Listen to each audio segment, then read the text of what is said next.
তার সৌন্দর্যতা একটা শীষের মাঝে। যখনই সৃষ্টি খুলে গেল তার সৌন্দর্যতা নষ্ট হয়ে যায়।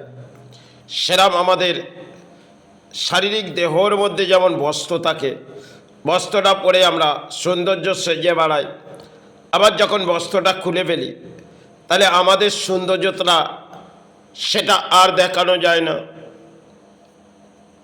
সমাজে দেখবেন আজকে সৌন্দর্যতা নিয়ে একটা লড়াই হয়, আর যে যত সৌন্দর্যতা তার আকর্ষণ দেখানো হয়। কিন্তু যখন তিনি বস্ত্রটা খুলে ফেলবেন তাহলে তার আকর্ষণটা, সেই আকর্ষণটা তার মধ্যে আর থাকে না। যেমন একটা ডাবের সৃষ্টি যখন ঝরে গেল তার আকর্ষণ সেটা রইল না, কেন ডাবটি সেবার মাঝে কাজে লাগানো হয় আর ডাবটিকে বিশ্বমিত্র ফল হিসেবে চিহ্নিত করা হয়। আজকে ডাবের অঙ্কে দেখবেন আমাদের দাম্পত্য জীবনে যখনই এই শারীরিক দেহর মধ্যে কখনো দাম্পত্য জীবন তো আমাদের তার মধ্যে লড়াই থাকে, এই লড়াই যখন অধিক অর্থ সঞ্চয় হয়ে আসে তখন আমরা ভাবি আরে সমাজে সেজে গুজে ঘুরি। কারণ সেজে গুজে ঘুরলে দেখবেন আজকের যা বর্তমান সময়, আপনি একটু সেজে থাকুন, সেজে বস্ত্র পরে থাকুন, তাতে সমাজ আপনাকে মেনে নেবে। আর আপনার শারীরিক দেহই যদি বস্ত্রটা সাজন না হয় তাহলে সমাজ মেনে নেবে না। কিন্তু একটা সবাই আমাদের স্বাস্থ্য অনুযায়ী ব্যাখ্যা দেওয়া আছে। আমি হয়তো স্বাস্থ্যর জ্ঞানটি জানি না, কিন্তু দেখবেন তারা যে ব্যাখ্যাটা দিয়েছে একটা ডাব, সেটা অন্তরে আমি ব্যাখ্যা দিচ্ছি। তার সৌন্দর্যটা যখন করে সেবার মাঝে লাগাই, সেই ডাবের শীষটা আমরা দেখে লাগাই। আবার কখনো এমনও হয় সৃষ্টি সেবা চালানোর করতে করতে ঝরে পড়ল, কারণ ডাবটার মধ্যে সৃষ্টি ধরে রাখার যা সময় ছিল সেই সময়ের আবেগ, সেটা ডাবটা যখন গসস্থানে নিয়ে এলাম, হয়তো 2টি দিন রাখলাম এবং সেবার দিনে যখন লাগালাম তখন সেবা করতে করতে ডাবটির শীষ ছড়ে পড়ল। তেমন আমাদের সেই সেবার আকর্ষণটা কমে যায়। তেমন আমাদের মানব দেহের একটা বস্ত্র পরে দেখবেন নারী এবং পুরুষ তারা কিন্তু আকর্ষণ দেখায়, কারণ শারীরিক দেহর মধ্যে আজকে বস্ত্রটা এতটা ঢাকা থাকে না। আজকে যতটা বস্ত্র ছোট করবেন তাতে পুরুষের আকর্ষণ বাড়বে। একটা সময় বাংলায় বলা হয়েছিল নারীর 11 হাত বস্ত্র সেটা পবিত্র, এটা শাস্ত্র অনুযায়ী। কিন্তু আজকে আমাদের বাংলার নারীরা তারা একটা চুড়িদার সালার কামিজ এগুনে দিয়ে দাম্পত্য জীবনে একটা লড়াই করছে। হ্যাঁ, শাস্ত্র অনুযায়ী বাংলায় একটি হিন্দু নারীর মাথায় সিঁদুর আবির্ভাব করা হয়েছে, আর কিছু কি কড়ের মাধ্যমে, যেগুলো হচ্ছে হাতের মধ্যে একটা সৌন্দর্যতা, একটা শাখা, একটা পলা, সেটা সবার আবেগ দিয়েছিল।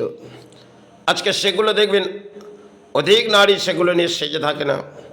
আর সিঁদুরটা তো ছোট অংশের সেজে থাকে, একটা সময় সিঁদুর ভরিয়ে রাখা হতো। আজকে দেখবেন এই সিঁদুর নিয়ে যেমন রাজনীতিতেও খেলা হয়, আর আমাদের এই সিঁদুর আবির্ভাবে একটা সেবার মাঝে যখন আমরা কোনো স্থানে প্রবেশ করব, সেই সিঁদুরটা যখন মাথার মধ্যে লাগিয়ে নেব, ভক্ত সন্তান হয়ে দেখা যাবে। কিন্তু সিঁদুরের আবির্ভাব একটা শক্তি সঞ্চয়। আজকে দেখবেন সিঁদুর নিয়ে আমাদের বাংলায় খেলা হয়, কেন যখনই দেবী দুর্গার আবির্ভাব হবে সেখানে কে বহু নারী যাবে, কেন সিঁদুর খেলা খেলব, তাতে মনের মধ্যে চাই রং লেগে থাকুক।